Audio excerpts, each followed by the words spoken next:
Welcome to the 1804 show, chapter 2. Host Delaware.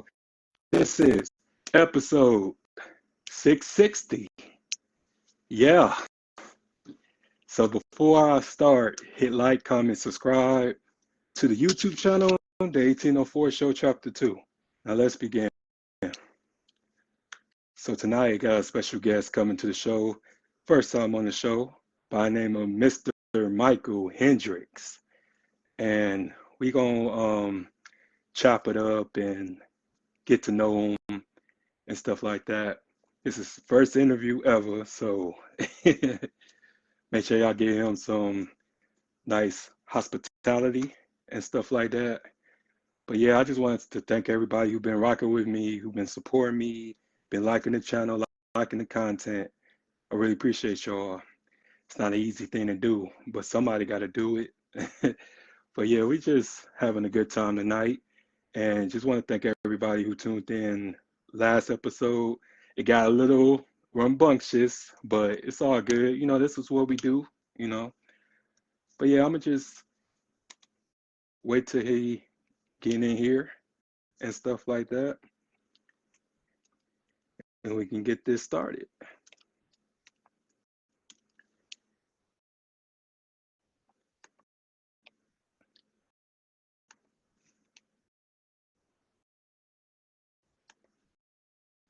But yeah, we just got a lot of things coming up. We got a lot of events coming up.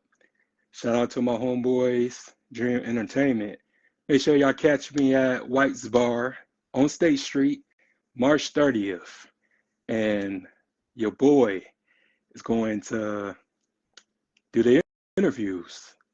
And just one of the things that I take pride in is just networking and meeting good people and just having a good time. You know, this is an honor. You know, anything that I do is just one of those things that's just wonderful. It's great. And just try to give back to my community in my own way and stuff. So it's just one of those things that I've been waiting for and stuff. So, and other projects that I got coming up. So I'm just working, minding my own business, drinking my water, not messy, just doing positive things. And just don't let nobody tell you what you cannot do. Everything is just about hard work and dedication. So, but yeah, we just working and I'm doing my best over here. So, but yeah, I'm gonna just hit him up. He probably isn't on here yet. But yeah, I'm gonna hit him up, see if he's ready.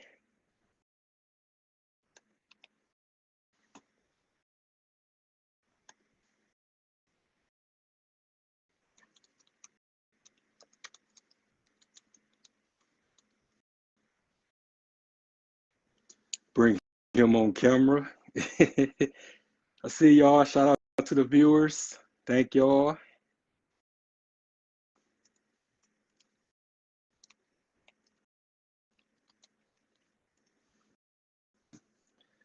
But yeah, we're gonna have a good time tonight, cause oh, okay, I see you, bro. See if I can bring you in here. Let's see.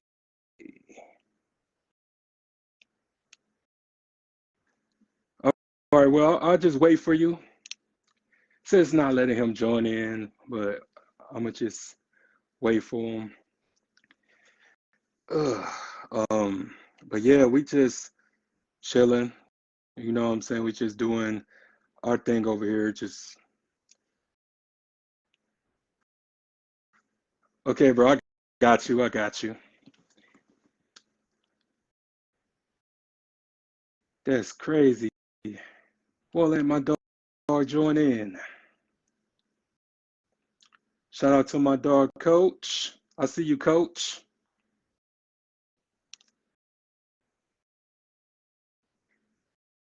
But yeah, we gonna just see what's going on and stuff. But yeah, like I know people just doesn't see like the behind the scenes stuff. But I'm gonna just let y'all know this ain't easy. This podcast stuff. Shout out to everybody that does this. That's in my field. Everybody don't get the opportunity to see what I go through or see the maintenance, see the behind work that I do. I do a lot of work by myself. So when people, try to minimize my hard work or my greatness, I take it personal because us as black men, we need to stand up for ourselves. We need to, talk our stuff. We need to, come with receipts. And it just really makes me mad because it's so easy for us. Okay, there we go.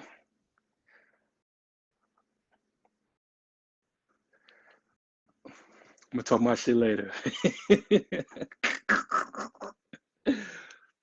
Time to get to work. Okay, there we go. Later. Okay. Hey, what up with you, man? I think I had to do this on my phone. Oh, can you hear me? Yeah, I can hear you. Okay, cool. Well, we'll just do it like this then. That's fine. Hey, it's all good, man. I just wanted to let you know, man. Welcome to the show, man. Thank you for this opportunity. Yeah, thank you, man. Yeah, I just try to get everybody, man, and not to sound all creepy or nothing like that. Like, I know we've been friends and followers, for a minute. So it was just like, he seemed interesting. Let him get on my platform and tell his story and stuff like that. So I just wanted to get you on the platform and just have you, be a part of history, man, because I've been blowing up. So I just wanted you to just, make your contribution to the platform and just tell everybody about yourself that people don't know about, not trying to say like reveal everything about yourself, but I'm pretty sure that you have some type of substance about yourself. So Yeah, I appreciate that for sure, bro. Definitely. Let me get comfortable. Yeah. Cameras or my setups around here so I can, because I was gonna have it set up on my computer, obviously, so it'd be a little bit easier. But we'll just it's all good, man. Shoot, I'm with it whenever you with, man. So yeah, but yeah, man. How about you tell us where you from? Well, so I was born in Hanover Park, right near Chicago, actually. Mm-hmm. Moved to DeWitt, kind of by Lansing, when I was like 7, because my grandma was getting sick. So we tried to move closer to family. And around actually like when I was like 17, so right before my senior year of high school, I went up to Saginaw, the Freeland area. So I'm kind of like a tumbleweed all around Michigan, honestly, bro. Yeah, I feel it, man. And it's just one of those things like it's beautiful that you're able to move around because you get to meet different people, you get to see different cultures, different um, aspects of life. And I tell everybody like the type of habitats and of course environments that you exhibit. It just each piece of them make you. Oh yeah. Absolutely, bro. Absolutely. And it's like, so when I was growing up, actually in Hanover Park, I actually never met my dad. So Mm-hmm. like with you saying that like each thing makes you, you're absolutely right. Because like unless you really take like the knowledge of the things, you're just gonna have life trample you over. You know what I mean? It's like it's crazy, bro. Oh, absolutely. And it is amazing because I grew up in Saginaw and stuff like that, but I lived in New York, I lived in St. Louis, I lived in Detroit, and Detroit really humbled me. Okay. It humbled me a lot because like I stayed in one of the craziest parts, and I know that a lot of people who visit Detroit only see like the downtown area, but I was actually in the trenches, like 6 Mile and Oh, yeah. McNichols and all that. So it just allowed me to just see a different um, perspective because it was someone dying every day. Oh yeah, And we yeah, I believe it. yeah, and we think we have it so bad here, well, where I'm at and stuff like that, but we don't, man. And I tell people that, like, if you get the opportunity to travel, you will realize that you don't have it so bad compared Right. to others and stuff. And it's just that small town syndrome, and it just allowed me to really go harder because I was comfortable for a minute, and I tell everybody like comfortability is a sin. You know Mhm. what I'm saying? I tell everybody like once you try to stay the same, you would never like um multiply. Like Oh you yeah. would just stay conflicted and just not be able to you know get great things Mhm. because you realize you miss out on so much when you don't try to put in the work to become a Yeah. better you. Yep. Absolutely. I mean, in all reality, you're either growing or you're dying. You know what I mean? Yeah, That's what I think. absolutely. Yeah, and I like to really call myself a plant and stuff like that. It's you get what you feed yourself, and Exactly. and everything isn't about um getting money because I know that just nowadays everybody just so impressed with that. Mhm. But to me, it's just what is your character Right. and what is your um special authenticity that make Yep. it because it's just a whole lot of carbon copies, duplicates, and stuff. So I like to be well rounded, and I'm Yeah. pretty sure you are too. Oh yeah. Yeah. I definitely appreciate that, man, for sure. All the money in the world won't fix a broken character, you know. Yeah. No, of course, no doubt, man. And also, like, I know you talked about a little bit of your upbringing, but would you like to go deeper into that? Yeah, I can. Yeah. So, like I said, I never met my father or anything like that. So Hmm. I never really had any good male role models growing up. And I mean, obviously, like we know what happens with that. Like you kind of just go around doing some bunch of dumb shit. But so, I mean, shit. In all reality, like if we want to get like real serious, I was like taken advantage of from a couple of my family members at a very young age. So, Hmm. like, family to me was broken very, very early in my life. I've always had my mom. My mom's like, she's been my absolute best friend, my backbone for, she's just a godsend. But so when I went to DeWitt when I was like 7, Hmm. I was like one of the first people of color like in the school district, right? So that was weird. I didn't know it was weird at the time, but I didn't fit in like with anybody, right? So I was either like not white enough for the white kids or like I wasn't black enough, you know what I mean? And it was like kind of like a hard mix for me to try to find friends. And I realize now that I was really searching to like be accepted, and I wanted to have friends and I wanted to fit in with people because of course I'm a kid, you know what I mean? So doing that, I was getting into the wrong type of shit. I was getting mixed in with the wrong people. The ones that I thought cared about me didn't care about me, evidently. Like, obviously, this is all in hindsight, you know. So, I mean, shit, I started getting into drugs when I was like 13, 14. I started gang banging. I started selling drugs. I started breaking into shit. I started just stealing stuff. And I ended up going to juvie when I was like 16. I went to solitary confinement for a while, just for some stupid shit. I think we threw a freaking jar full of like gas, so it was technically a Molotov cocktail, and we got in trouble for that. So I went to solitary confinement for that for a while.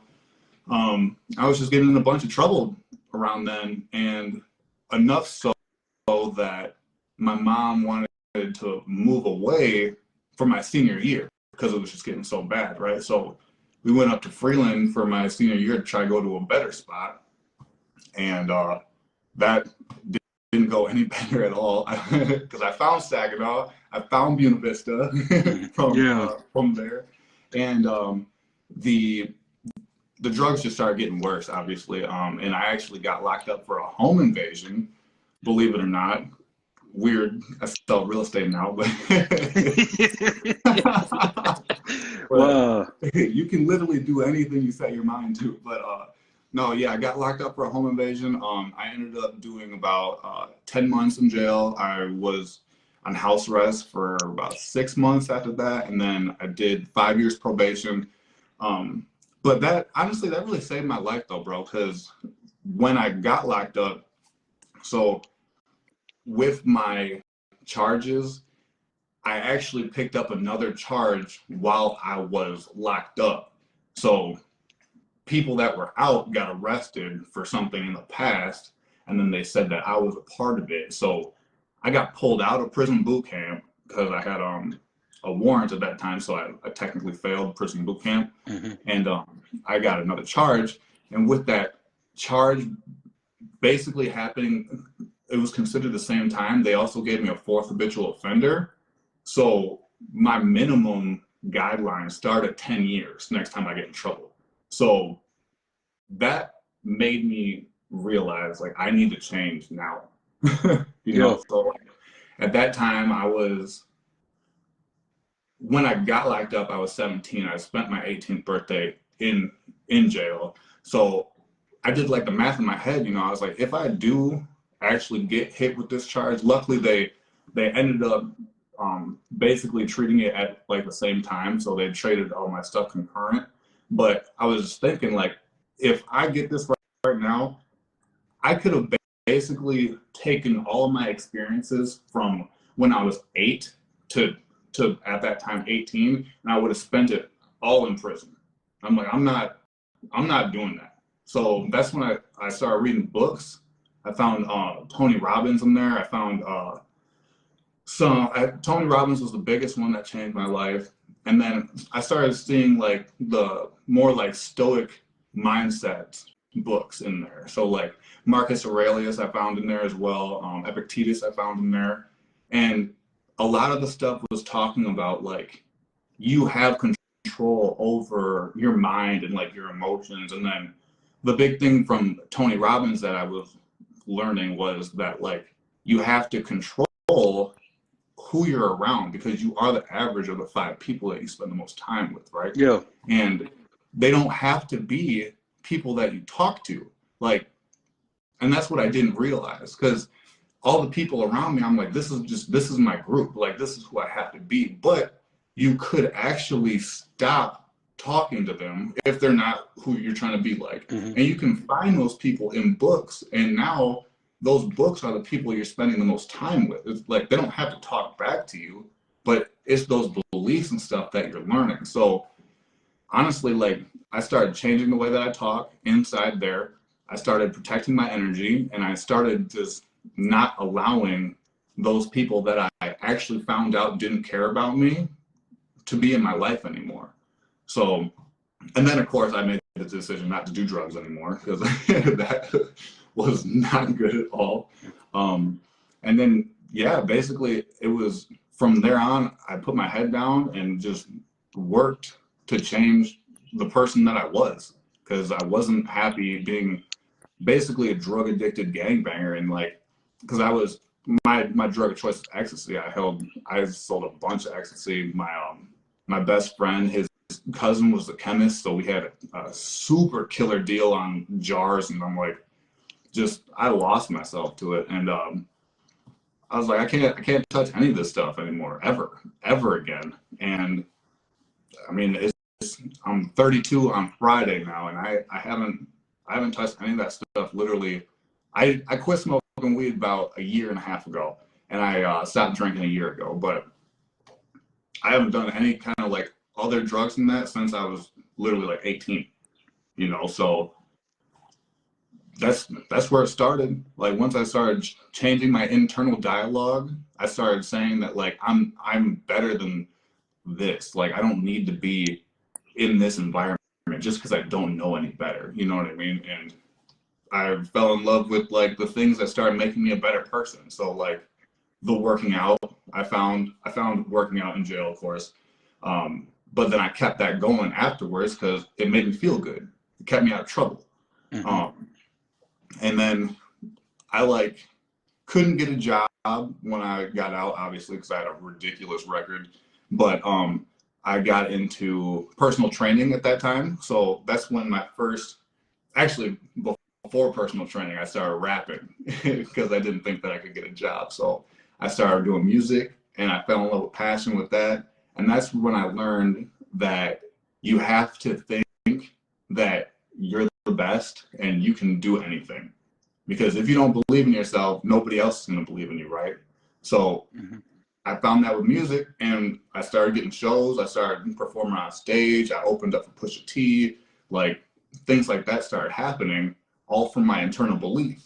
And then I decided that that wasn't the life I wanted to do, because it was like super heavy drinking every weekend, because I'm doing shows, you know, I'm the headliner. Of course I'm going to turn up and stuff like that. But then I was like, I don't want to do this anymore. Like, it's not healthy. I'm going down like a path that I don't necessarily want to do anymore. Like, the shows were pretty hype, but there was like fights that started breaking out and stuff. I'm like, I don't really want to be a part of that. And so after that, continuing like with the entrepreneurial kind of journey, that's when like I was doing fitness during this time, like I said. So a bunch of people were asking me about like fitness advice. So I was like, I might as well just be a personal trainer, you know? So I can do that, take my knowledge, help teach people that stuff. So that's when I became a personal trainer, a nutrition specialist. And then while I was doing that, I was also bartending on the side. And like one of my regulars at the time was like at Verizon or something like that. And he also had his real estate license. And he was like, bro, if you got your personal training license, which is, or it's a certificate, just like real estate, but it's the same kind of test. It's a state standardized test at PSI as the real estate exam. So he's like, if you could be a personal trainer and take that test, you can be a real estate agent.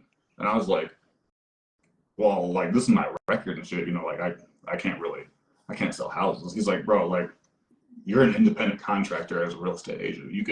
If you can pass the test, you can be an agent.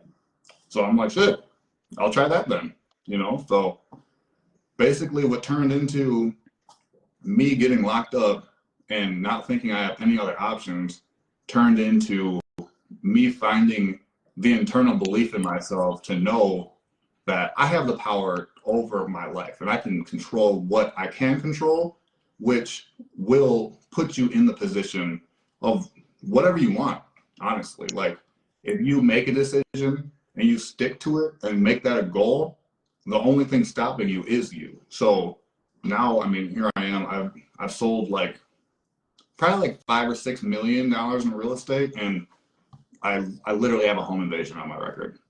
And like, people, I mean, obviously I don't like tell a bunch of new clients that I have a home invasion, but like, Right.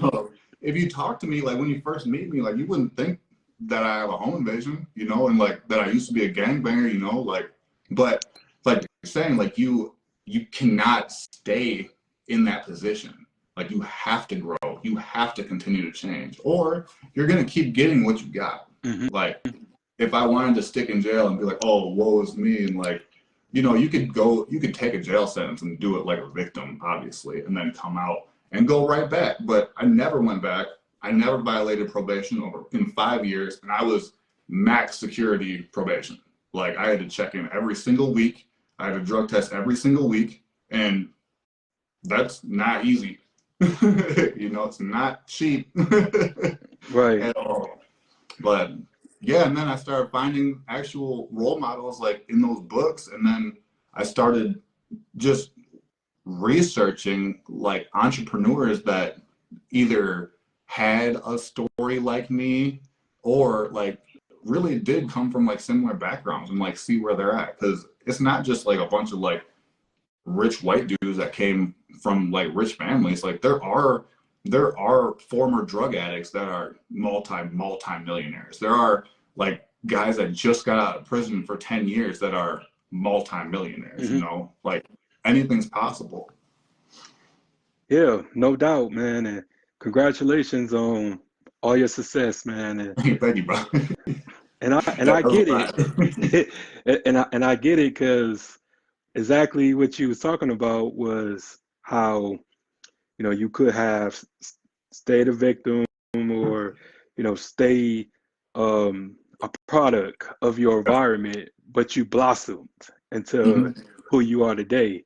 And it just what kills me is just society loves to paint this picture like it's over Yep. for someone who come from like bad areas or bad circumstances, but like even me, like I had to really work to get to this point because I remember it's just the first episode that I did. This was like 3 years ago. I did the first episode, and people was laughing, people was making Really? jokes, people were just like, "Man, what are you doing? Like, I don't know what you think you is, but you ain't who you trying to be and this and that." But it just I went from that to having people who was making jokes, talking about me, this and that. They all appeared on my show Oh yeah. because they respected the grind because I refuse to allow people to be right about Yeah. me. And we just so quick to condemn the youth, to Hmm. tell someone who's young, because that's where it starts, Yeah. especially with the programming and just Oh yeah.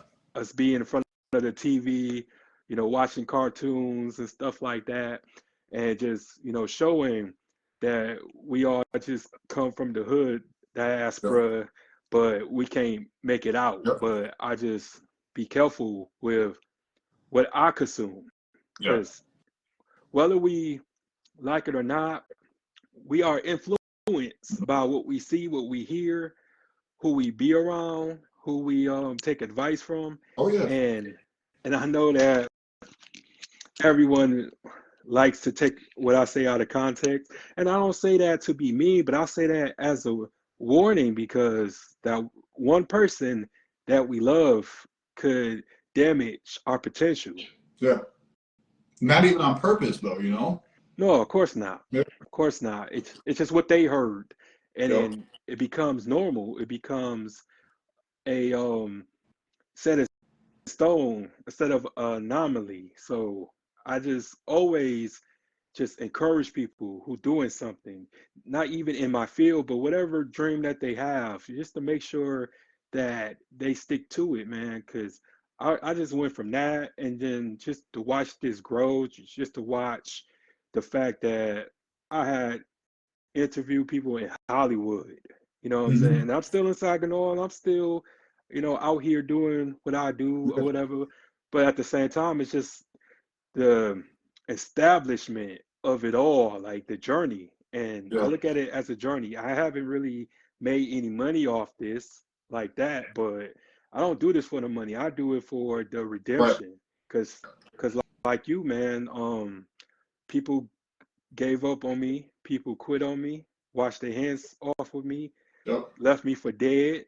But it's just the fact like you are able to resurrect yourself and Yeah. become a whole new being, and it Oh shocks yeah. people who gave up on me. Yep. So, Yep. but yeah, man, I'm proud of you, man, and Thank you, and and man. and we need to start telling each other that instead of Yeah. having this ego pride thing. Yeah. It's okay to tell other men, other black men that, hey, man, I'm proud of you, man. And Yeah. even if I don't know your story or struggle, it's just the fact like you doing something positive. Like Yeah. Exactly. it's wonderful. Yeah. Because it's not easy. No, it's hell is sure the hell ain't, man. And just with this episode, man, I would say no cap, one of the best that I've done because I wasn't expecting any of this. Like, because we didn't get a chance to really tell each other's origin stories yet, Mhm. but I'm really just impressed with this, just what you had brought to the table because it just really gave me a lot to absorb. All right. Well, thank you. I appreciate that. Definitely. Yeah, so I know that it wasn't an easy thing. So what was like the timeline to like your transformation? What was like, how many years did it took? So I would say I'm still transforming, Yeah, obviously. of course. The main thing, probably, I would say the first like 2 years of me getting out was the biggest. Like I did a lot of transformation while I was locked up, Hmm. because I I saw a world that I never wanted to be a part of. Like, of course, before it happened, I never thought it was going to happen. Yeah. I'm gonna be fine. Like, I'm gonna be the biggest drug dealer there is. Like all that shit. And then once I got in there, like when I did initially get locked up, like it was fine. Like I wasn't crying in the cell or anything like that. Like I was just like, it is what it is.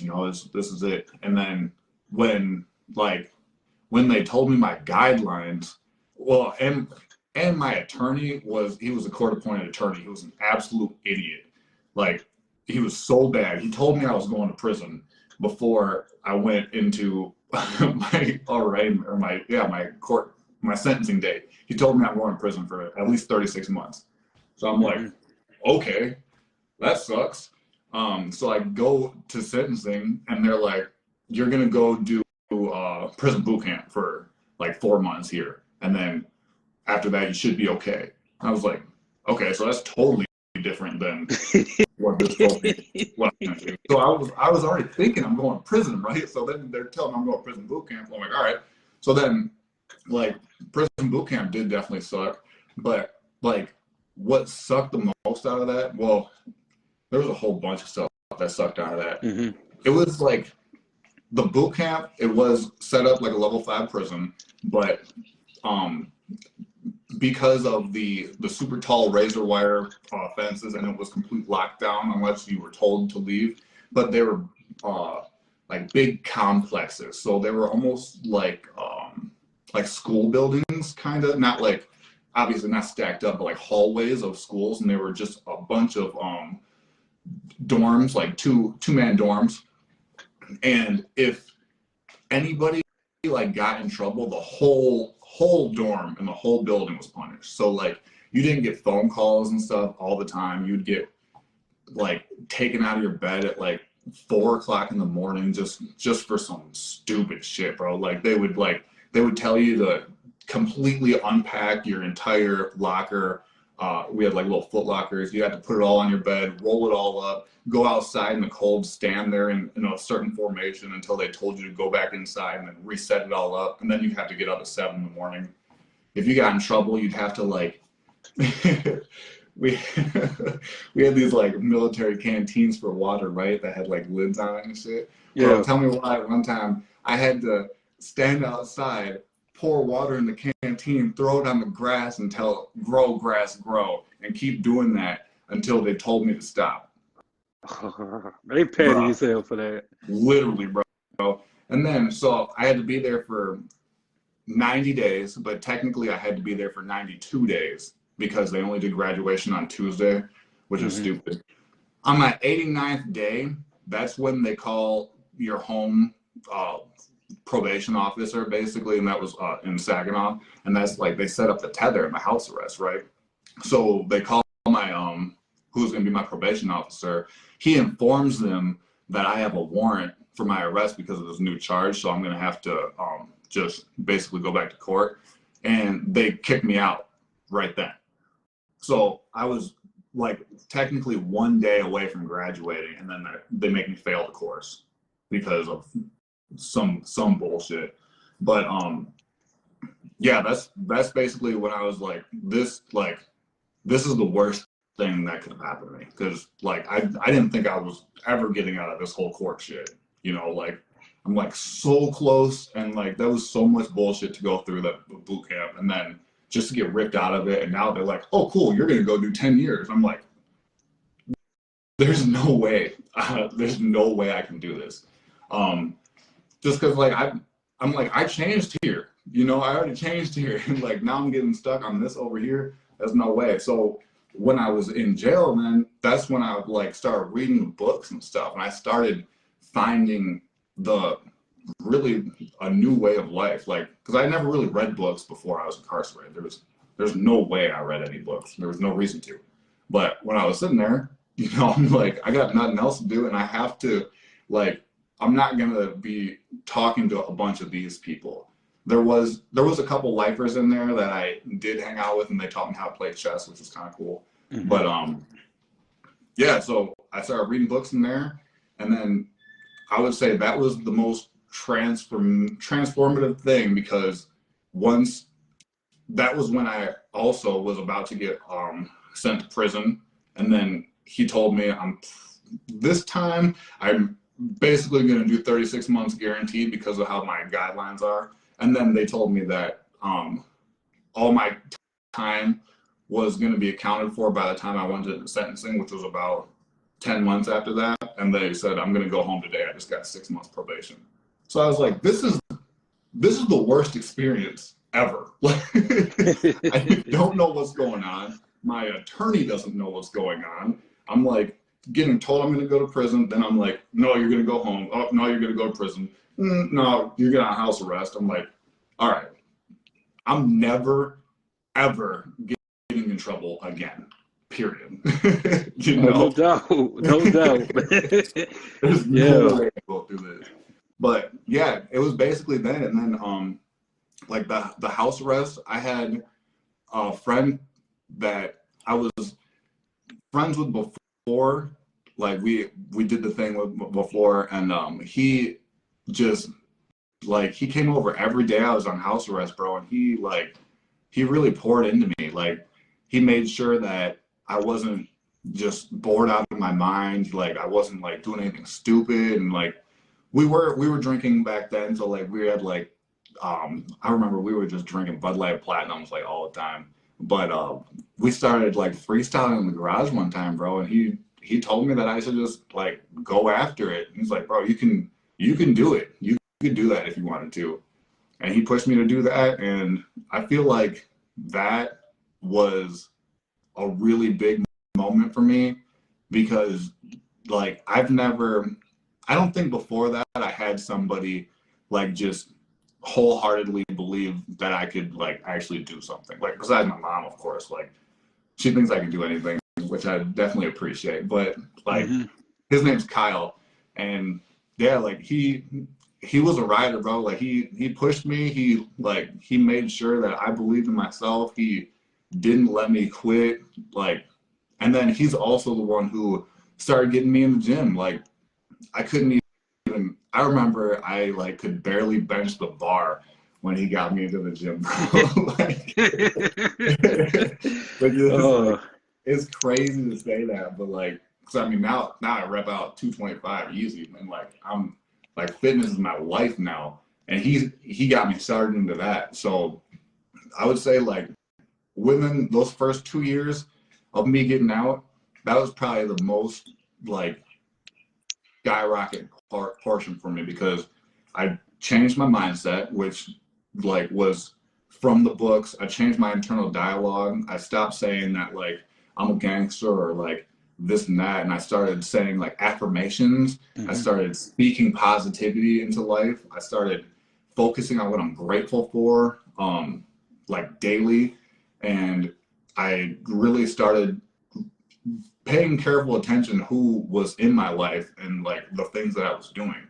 And like he's still my best friend. We don't talk as much anymore. He's a family man, which is what he always wanted to be. So I'm happy for that. And we just kind of grew apart a little bit, because he's got like 2 kids now. He's got a wife, so he's a full blown family man, and I love that for him. And I'm still grinding. You know, I got a beautiful girlfriend. We've been together for 4 years now, and we're definitely going to get married for sure. But we're pushing. We're definitely pushing over here for sure. Yeah, no doubt, man. I really proud of you, man, because it's just really hard to just come through, man. Yeah, Just not just for others, but yourself. And I when I tell people about like certain places that you don't want to be, could actually say your life Yeah. because I went to Job Corps, and at first I felt like it was the worst place in the world because it was my first time being away from home. Hmm. I was by myself, and I just was angry. Yeah. I was angry because before I went there, I was actually homeless. Oh, So yeah. I actually left Job Corps from a homeless shelter. Mm. So I just had all this built up anger inside of me because I was just forgotten about. Yeah. So I had to go somewhere just to have somewhere to sleep Yeah. because at the homeless shelter I was at, it was dirty. It was crazy. I couldn't even Mm-hmm. I couldn't even shower in privacy. Like Oh, when you yeah. showered there, it was like it was out in the open and stuff like that. Bro, So that's the worst feeling, man. I hate that.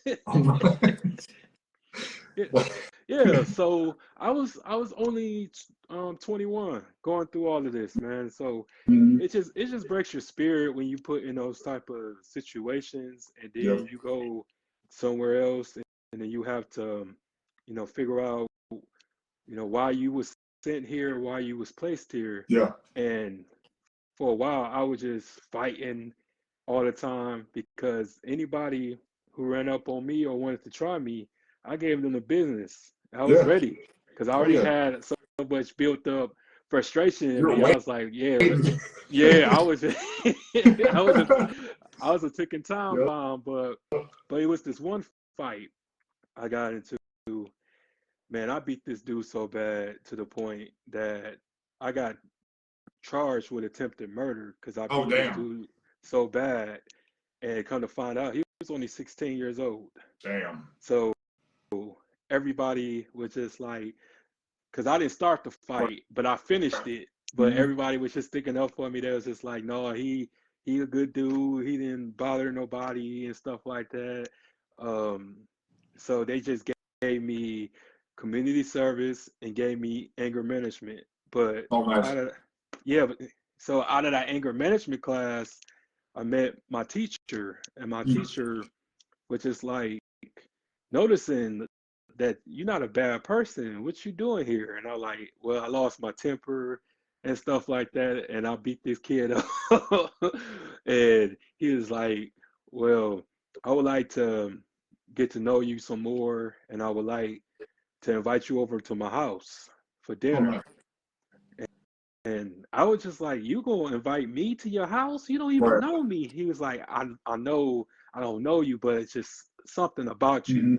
And we would go to church and he would take me shopping because I just explained to him that I'm here by myself. I don't got no family. They don't even send me money and stuff Mhm. like that. They don't even check up on me. Yeah. So he was like a surrogate father to me, and he still checks up on me to this day, man. Nice. And I tell everybody that, you know, y'all talk about blood is thicker than water, but some people just have water. They don't even have blood. Yeah. Yeah. And that's just one of the things that I would never forget. And so when people ask me about, what makes you do this show, what makes you do this platform, it's because I was in places that put me in a position to say F it all, F the world, and this and that, but it's still some good people in this Mhm. world. And you have to give back to the people who had a hand of making you who you are today. Yeah. You can't be selfish. And it's so easy to be selfish nowadays because everybody is so for themselves Yeah. and they don't even think about the little guy. They don't think about the person who on bad times, who's going through depression or going through suicidal thoughts and stuff like that. And I Yeah. had all that before, and I'm pretty sure that you felt like your back was against the wall, Oh, but at the end of the day, it's just all about paying homage, man, yeah. because we are in this together. And once we come to grips with that, I just think that things will be a lot better instead of competing in a toxic way. Mhm. And it's nothing wrong with being competitive, And there's nothing wrong with competition because competition makes you work harder. Right. But it's just people turn those things into um, toxicity, Yeah. especially toxic masculinity Mhm. and stuff. When it's healthy to be the best version of yourself, and it takes time to change. Yeah. And I'm just like happy that you came on here and told your story because I've been where you was at, not like prison literally, but I've been in prison mentally, Oh yeah. and I was young, losing my brother, losing my father, like Hmm. 2 years apart from each other, Yeah. and both my grandparents, cousins, all that, and it's not easy, man. Like No. especially like when you're the person that's, I guess you have the brightest star in the sky, and you're the one that everybody depends on to make them happy and bring Right. them to some type of peace and tranquility while you're damaged inside, while you broken, and you feel like, dang, like who going to reciprocate that for me? Right. So you go into different, um, I would say, outlets Yeah. that's not good for you because at the time, you feel like this is all it matters, this is Right. all you need. But just like what your friend did for you, my friend did that for me, and I'm grateful just to run across someone or just run across good friends, man, who actually hear you without you having to say anything. Yeah. That's the most beautiful thing ever about just empaths, man. Yep. Oh yeah. Cause they just be like, man, you good? And you be like, yeah, I'm good. Like, man, I know you, man. You ain't Right. good. So Exactly. what's wrong?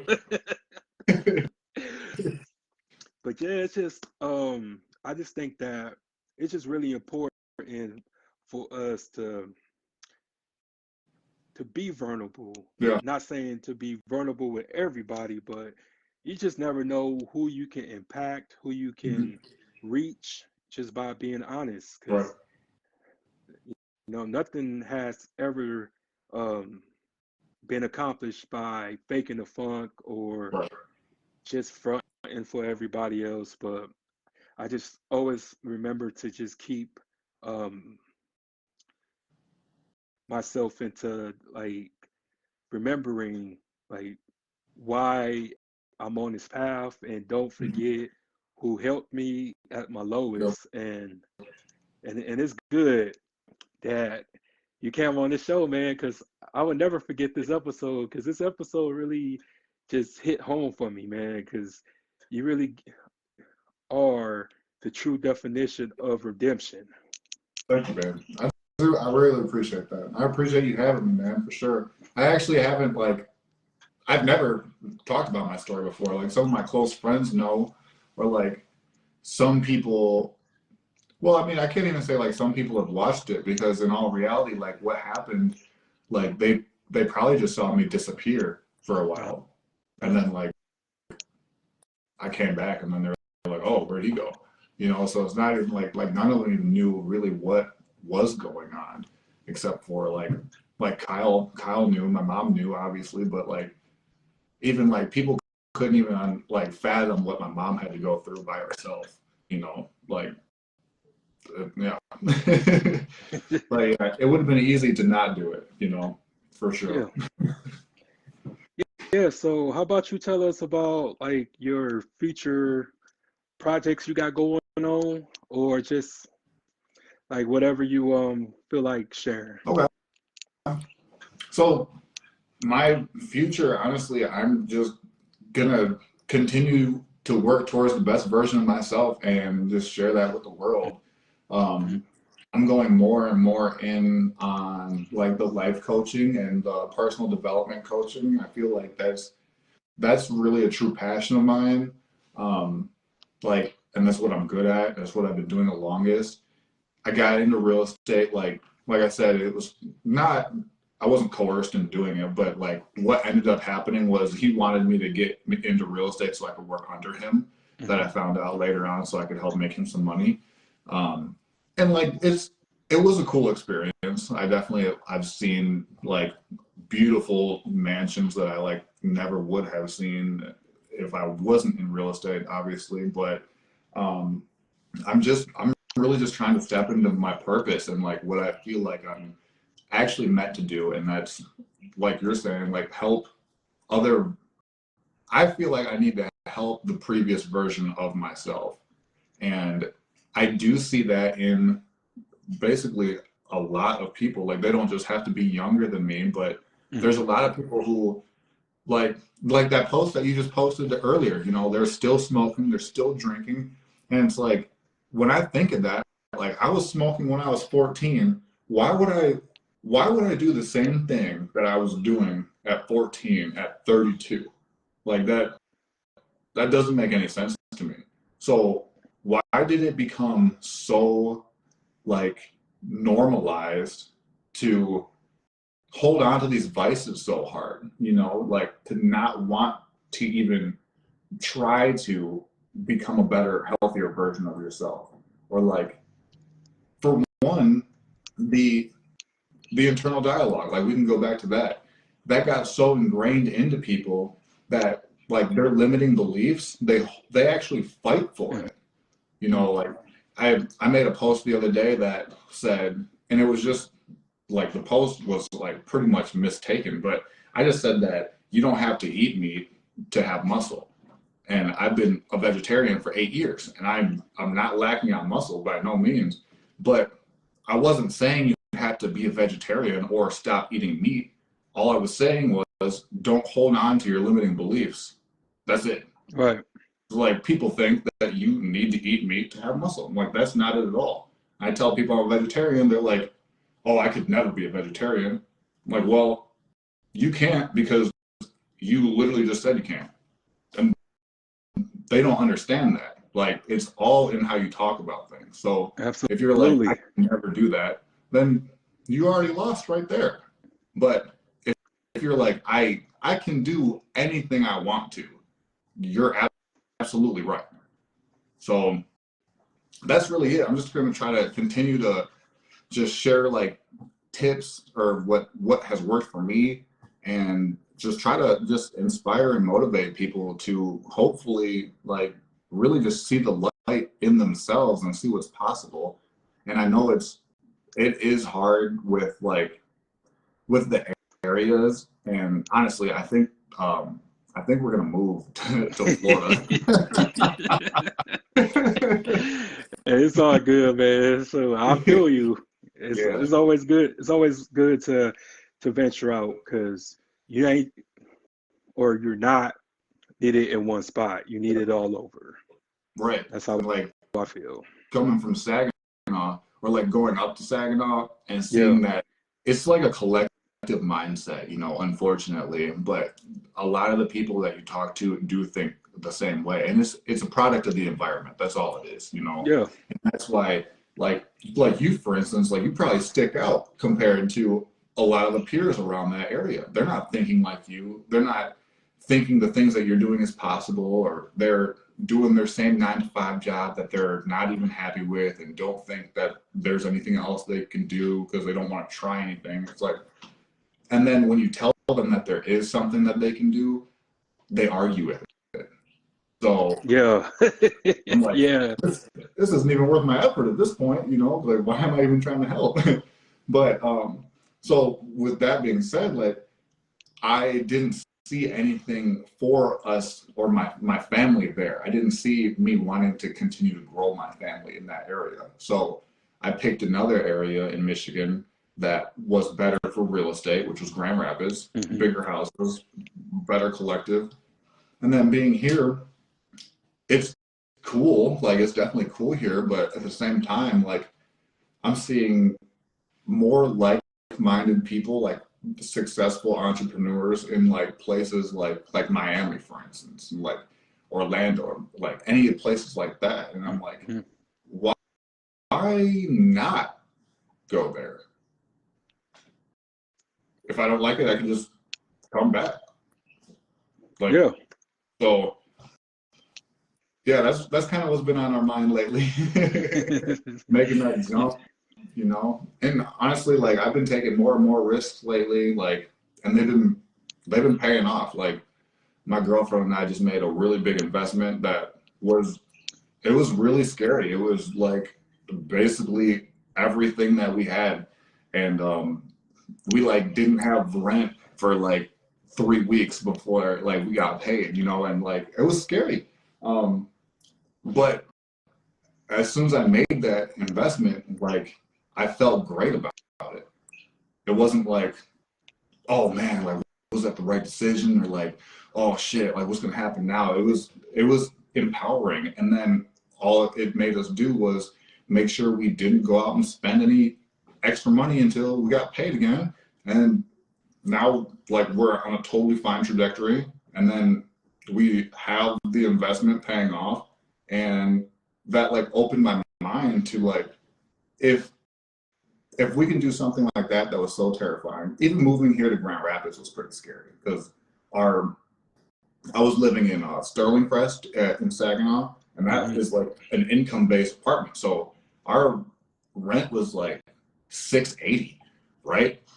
And then come here, rent's $1,550. I got a $500 car payment. Like I'm like the bill is just like skyrocketed. And one of my I thought like he was a friend of mine up there, but ended up he was just a hater, which is fine. Like I get really thankful when true colors are shown. But he told me that he's like, there's no way you're gonna make it in Grand Rapids, bro. Like I went there and I blew like $15,000 in like 4 months, and then I had to move back here, and like that was nerve wracking. And we've been here for 3 years now. We definitely have more than the $15,000 that he blew. And Right. like it's been a great experience knowing that, like we were saying, like you can make a decision and you can do it as long as you do that. So it's like as long as you believe that you can. So now it's like, what is the next step? Do I want to get established here and like keep building like whatever I'm building here? It's like I don't even really know if I want to continue selling real estate like as my main thing here, because like I said, like it's not really a passion of mine. Like I got into sales, or I did get into sales because I didn't think I had another option, but I got into real estate because somebody else wanted me to work under him, and that was a high ticket sales job that I could get into. So now that I experienced it, I learned sales, which is a skill that I can take anywhere. And I learned that I like big houses, but I don't necessarily want to walk a bunch of random people through houses for them to pick them apart and not want them. Like, Yeah. I think I want a nice big house. You know what I mean? Yeah. So I'm like, shit, what's even keeping me here in Michigan? Like my family. And then I'm like, why not just move my mom down to Florida with us? Yeah. Yeah. And that's the plan. Because I'm planning on venturing off myself. I don't know which area, which region, but eventually I want to go somewhere where I'm celebrated, not tolerated. Yeah. And yeah, man, you should write a book, man. I can really see you just being an author, because this needs to be put in particular chapters, particular sequence. I can really see you writing a book, man. I could just see your face on a book cover, Hey, thank you, and man. just like that, man. You know, I just can't just keep all of this to myself, man. Yeah. Somebody gotta read it. You know, somebody gotta hear it, and Yeah, I can thank really you, see bro. you doing that. And just with the life coach, I see it. You know, and and you're right. It's just really important what comes out your mouth, Yeah. because I tell everybody that you casting a spell Yeah. upon yourself and you don't even know it. So Yeah. but I'll be speaking positive and stuff like that, and I'll be just speaking my affirmations, and people be looking at me like I'm crazy, Yeah. and I tell them like, look, you call it crazy, I call it poetic, Yeah. because because Yeah. I speak nothing but great prophecies. I tell everybody every day that I'm going to be the best podcaster Mhm. that ever came out of here, and I feel like I am Yeah. because I do all this by the dome, bro. You would think I Yeah. wrote all your questions down, but I Yeah. No, yeah, this has been great, honestly. didn't. Yeah, and would you like to come back on and give us a follow up? Oh yeah, yeah, absolutely, man. For sure, I'd love that. Okay, well, here's what we're gonna do. We can like come back in 3 months and stuff Mhm. like that. You know, Okay. let some time sit in, and you could just update us about some things. Yeah, that sounds good.